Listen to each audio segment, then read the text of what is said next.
पट्टे खाने के लिए तैयार हो जाइए, मैसेज किया है एक पत्नी ने अपने पति को, जिसने कहीं मजदूरी करके काम करके अपनी पत्नी को पढ़ाया लिखाया और कांस्टेबल की जो है नौकरी लगवाई। और कांस्टेबल की जब नौकरी मैडम की लग गई तो मैडम ने इस प्रकार का मैसेज जो है अपने पतिदेव को करा है। वर्दी का पावर है साहब, और कुछ नहीं है। पट्टे खाने के लिए तैयार हो जाए। इंस्टाग्राम पे कोई स्क्रीनशॉट मुझे दिया था पीड़ित ने, 29 तारीख को दोबारा शादी करी है। बाकी अपने हिंदू रीति रिवाज में और कई भी नियम नहीं है कि अपन दोबारा शादी कर सकते हैं बिना डिवोर्स के। बिना डिवोर्स के। और खुद पुलिस में है जी, कानून की जानकार है, एक कांस्टेबल पे है, तो कम से कम कानून का तो नॉलेज होना ही चाहिए। शादी करी हो? हाँ, अभी नई शादी कर रही है। तो आप एसपी साहब के सामने गए?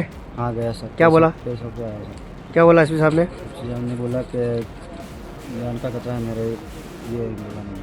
अच्छा, वो झूठा मुकदमा फंसाने की बोल रही है। आदमी, हाँ। उसको इतना डर है क्योंकि एक्चुअली सबसे पहले चीज़ होती है कि आदमी पुलिस से बहुत डरता है, और पत्नी पुलिस है, और पत्नी से तो ऐसे भी जनरली आदमी डरते भी है। तो वो पुलिस में है, तो उसने एक इंस्टाग्राम पे मैसेज भी किया। उसके अलावा भी उसको धमकियाँ मिली। ये तो हिम्मत करके 2-4 गांव के बड़े सीनियर आए थे, सरपंच भी साहब भी आए थे, वो उन्होंने बताया कि ऐसा ऐसा मामला है।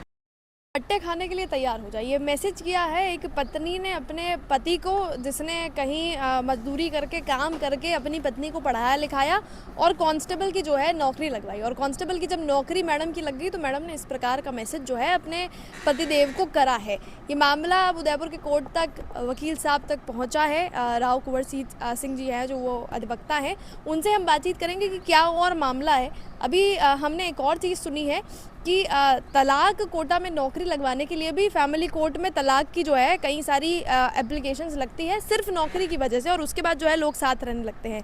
इस तरह के भी मामले हैं, लेकिन दूसरी तरफ इस तरह के भी मामले हैं जहां ईगो एटीट्यूड वाला क्लैश है और नौकरी लगते ही इस तरह का मैसेज जो है पति को पत्नियां पहुंचा रही है। इस तरह का जो मामला है हमने पूर्व में भी देखा है कि कहीं कोई एसडीएम बन गया है तो अपने पति को जो है फिर कुछ धमकियां दे रहा है या निकाल देने की बात कह रहा है। जितने भी फिल्टरलेस के दर्शक हैं सभी को नमस्कार, मेरा नाम है किंजल और आप देख रहे हैं फिल्टरलेस। और फिल्टरलेस पे हमारे साथ वकील साहब मौजूद हैं, इनसे हम जानें कि क्या कुछ मामला रहा है, क्योंकि जो पतिदेव हैं वो थोड़े से डरे हुए सहमे हुए भी वीडियो में नज़र आ रहे हैं। सर, आपका हमारे चैनल पे बहुत बहुत स्वागत है। क्या कुछ मामला है कि पट्टे खाने के लिए तैयार हो जाए, इस तरह का मैसेज एक पत्नी अपने पति को लिख रही है कांस्टेबल बनते ही? क्या मामला है, विस्तार से बताइए। वर्दी का पावर है साहब, और कुछ नहीं है। पट्टे खाने के लिए तैयार हो जाए। इंस्टाग्राम पे कोई स्क्रीनशॉट मुझे दिया था पीड़ित ने। पीड़ित का नाम है भावेश कुमार। उसकी 2019 में उसके पास में 3 किलोमीटर दूर डयार करके गाँव में लड़की से जान पहचान हुई। वो लड़की पढ़ने के लिए उदयपुर आई, लड़का नौकरी करता था, केयर टेकर था। इसने 1-1 रुपये जोड़कर कोचिंग कराई, मोबाइल दिलाया, ऑनलाइन कोर्स कराया। 21 की वो नौकरी में, लड़की की नौकरी लगी पुलिस विभाग में कांस्टेबल के पद पर। 21 से 2 साल ट्रेनिंग में रही, 23 तक साथ में रहे। 23 के बाद होता है पति पत्नी में मनमुटाव होता है, छोटा मोटा चलता रहता है। उसने अपने आप दूरियां बनाने लगी, तो इसने सोचा आज आ जाएंगी, कल आ जाएंगी। समाजी पंच, आदिवासी इनके पंच भी बैठे, आएंगी, आई नहीं। अभी मेरे पास कल आया तो बोल रहा था कि वो 29 तारीख को दोबारा शादी करी है। बाकी अपने हिंदू रीति रिवाज में और कई भी नियम नहीं है कि अपन दोबारा शादी कर सकते हैं बिना डिवोर्स के। और खुद पुलिस में है जी, कानून की जानकार है, एक कांस्टेबल पे है, तो कम से कम कानून का तो नॉलेज होना ही चाहिए। फिर मैंने कहा क्या क्या मामला ऐसा, तो उसने बताया कि ये सिर्फ नौकरी करने के लिए मेरे से जुड़ी और मेरे से शादी की भी दस्तावेज है, व्यय पंजीयन अधिकारी से सर्टिफिकेट बना हुआ है, इनका लिव इन रिलेशनशिप था, सारी चीज़ें, भामाशाह जन आधार कार्ड सब में इसका नाम है। अभी जो आज ही कल 29 तारीख की शादी करने वाली, तो मेरे पास आया, मैंने एसपी साहब के यहाँ पेश किया, और एसपी साहब मैडम ने भी बहुत अच्छा आश्वासन दिया है कि हम जल्दी से जल्दी सख्त कार्रवाई करेंगे। आप मीडिया के माध्यम से मैं समाज को और प्रशासन को एक मैसेज भी देना चाहता हूँ कि यार ऐसा मामला आजकल बहुत हो रहा है। आज हर आदमी अपनी पत्नी को, अपनी बहन को, अपनी बेटी को पढ़ाने के लिए बहुत आगे तन से मन लगा देता है, भले उसको कुछ भी करना पड़े। 1-1 रुपए के लिए वो तरसता है, पर अपनी बेटी को, बहू को, पत्नी को, माँ को, हर एक तरह से अगर ऐसा होने लग गया समाज में तो गलत मैसेज जाएगा। मैं तो प्रशासन से निवेदन करता हूँ, सरकारी है, विभाग की है आपके, तो थोड़ा ऐसा मैसेज दे कि हर समाज में हर व्यक्ति तक जाए कि कभी ऐसी कदम कोई नहीं उठाए। वरना तो आने वाले टाइम में ना तो कोई किसी बेटी को पढ़ाएगा, ना बहू को पढ़ाएगा, ना बहन को पढ़ाएगा, क्योंकि समाज में दोनों ही तरह के पहलू हैं। एक तरफ हम देखते हैं कि किस तरह के केसेस आ रहे हैं दहेज को लेकर, दूसरी तरफ हम देख रहे हैं कि कानून का फ़ायदा कुछ लोग उठा लेते हैं। सर, तलाक बड़ा ट्रेंड में चल रहा है, ये हमने आप सुना, क्या कुछ ये मामला है कि नौकरियों के लिए लोग तलाक ले रहे हैं? अभी वैसे 2-2.5-3 साल हो गए मुझे, ऐसी जानकारी मुझे भी मिली है। और लगभग टीएसपी एरिया, अपने बांसवाड़ा, डूंगरपुर, प्रतापगढ़, उदयपुर के जो भी एरिया में टीएसपी एरिया आ रहा है, उसमें कोई भी कास्ट हो, टीएसपी में क्या तलाक कोटे से नौकरी लगती ईजी। तो लोग क्या ट्रेड चल रहा है। फैमिली कोर्ट में अगर आज 2 साल पुराने 3 साल मुकदमे उठाएंगे तो 3 साल में ये होंगे जिनकी शादी को 6 महीने 12 महीने होंगे, वो तलाक लेके नौकरी करके वापस साथ रह रहे हैं। ऐसी अगर 5-10 फाइल भी देखेंगे ना, ये कानून का मिसयूज है। कानून ने उन्हें उपचार दे रखा है, आप तलाक ले सकते हो, लेकिन तलाक का मिसयूज कर रहे हैं कि वो तलाक कोटे से नौकरी लग रही है, वो किसी का हक मार रहे हैं नौकरी पाने के लिए, वो गलत है। ऐसी भी ऑथेंटिक न्यूज़ है, ऐसी भी नहीं कि कोई फेक है, पर अगर इसकी जांच हो ना कि वो साथ रह रहे हैं। एक बीच में हमारे कोई जज साहब का भी कोई मामला आया तो उसमें भी ऐसा हुआ था कि वो तलाक कोटे से नौकरी लगे और उसमें वाइफ ऑफ नाम लिखा हुआ था। वो न्यूज़ में भी चला था, चर्चा में भी चला था। इधर टीएसपी में ज़्यादा हो रहा है आजकल, साथ रह रहे हैं, अभी साथ रह रहे हैं, अगर उनको देखेंगे तो साथ रह रहे हैं, बस वो कानून का फ़ायदा लेने के लिए फायदा उठा के किसी व्यक्ति का जो है किसी का हक मार रहे हैं, और वो भी कानून में रह के। हाँ, ये और कि विडम्बना है कि जो मामला आपके पास पहुंचा है, इसमें जो व्यक्ति है वो डरा हुआ भी नजर आ रहा है। क्या कुछ आगे होने वाला है उसको इतना डर है क्योंकि एक्चुअली सबसे पहले चीज़ होती है कि आदमी पुलिस से बहुत डरता है, और पत्नी पुलिस है, और पत्नी से तो ऐसे भी जनरली आदमी डरते भी है। तो वो पुलिस में है, तो उसने इंस्टाग्राम पे मैसेज भी किया, उसके अलावा भी उसको धमकियाँ मिली। ये तो हिम्मत करके 2-4 गांव के बड़े सीनियर आए थे, सरपंच भी साहब भी आए थे, वो उन्होंने बताया कि ऐसा ऐसा मामला है, और उसको एसपी साहब के वहाँ पेश किया। तो एसपी साहब के आश्वासन के बाद वो थोड़ा यहाँ से संतुष्ट होकर गया। फिर लगभग उसके बाद अभी मेरी उससे बात भी हुई, तो उसने वहाँ पुलिस वाले उससे बात कर रहे हैं।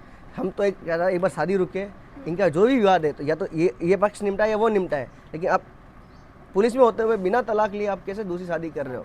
ये एक तमाचा है, कानून पे भी तमाचा है, पुलिस विभाग पे भी तमाचा है। 29 तारीख को मैडम की शादी है। जी, वो उसी के फलासे से कोई लड़का से शादी कर रहे हैं, नाम तो आइडिया नहीं है। और ये सब एक चीज़ है कि मैंने देखा है कि लड़के की इकोनॉमी रूप से स्थिति अच्छी नहीं है, पढ़ा लिखा नहीं है, तो आजकल क्या पुलिस में बड़े बड़े अधिकारियों से बैठना उठना होता है, तो ये चीज़ चलन में है। तो इस जगह में कि मैं उसको कैसे रिप्रेजेंट करूँ अपने पति को, हर जगह जाना पड़ता है, रहना पड़ता है।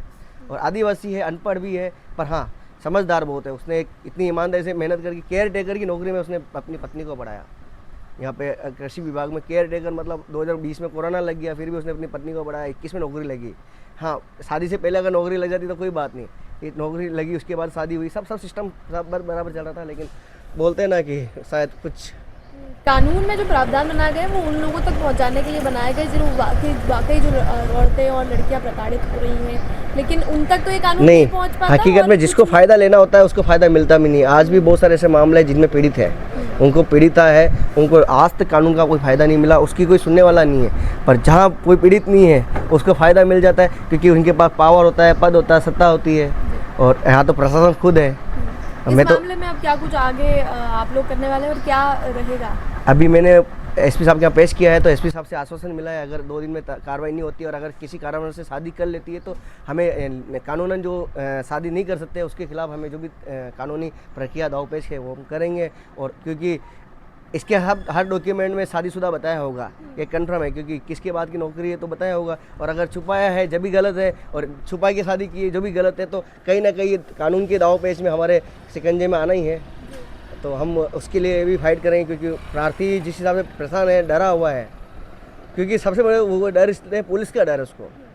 ये तो मैं तो प्रशासन से ये मांग कर रहा हूँ, और एसपी साहब से भी यही बोला है कि इसको सुरक्षा करते हुए आपके एडिशनल स्तर के अधिकारी से आप जांच कराओ, कि हो सकता है कि ये गलत हो या वो सही हो। हाँ, जांच हुई, शादी तो कैसे कर सकती है आपकी डिपार्टमेंट की, तो एक जनरल ये है कि आप एक फ़ोन पे भी शादी रुकवा सकते हैं, तो ये रुकवा नहीं चाहिए शादी। मेरा मोटिव शादी रुके के बाद जो भी है जांच का विषय है, आरोप जो भी जांच है हाँ उसको न्याय मिलना चाहिए। और मैं भी मीडिया का साधुवाद करना चाहूँगा कि ऐसे समाज के लिए, ऐसे अपवाद के लिए तो आवाज़ उठानी चाहिए, क्योंकि अपन से आवाज़ नहीं उठाएंगे तो कौन उठाएगा। लोगों तक ये एग्जाम्पल जरूर पहुंचना चाहिए। इस मामले में आगे जितना भी जैसा भी अपडेट रहता है, जो भी जांच होती है, उसके बाद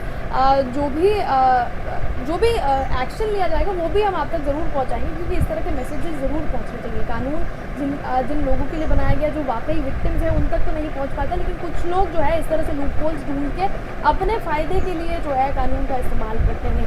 तलाक का भी बताया कि ट्रेंड चल रहा है, सिर्फ नौकरियों के लिए किसी और का हक मार के तलाक लेकर फिर तलाक कोटे में जो है नौकरी लोग अपनी लगवा रहे हैं। इस तरह का भी मामला जो है डीएसपी एरियाज से सर ने बताया कि आ रहा है। इस पूरे मामले में आप लोगों को क्या सोचना है, कमेंट में लिखकर हमें ज़रूर बताइएगा। चैनल को आप सब्सक्राइब जरूर कर लें, ताकि हर चीज़ आप तक हम लगातार पहुँचाते रहें। फिल्टरलेस के साथ मैं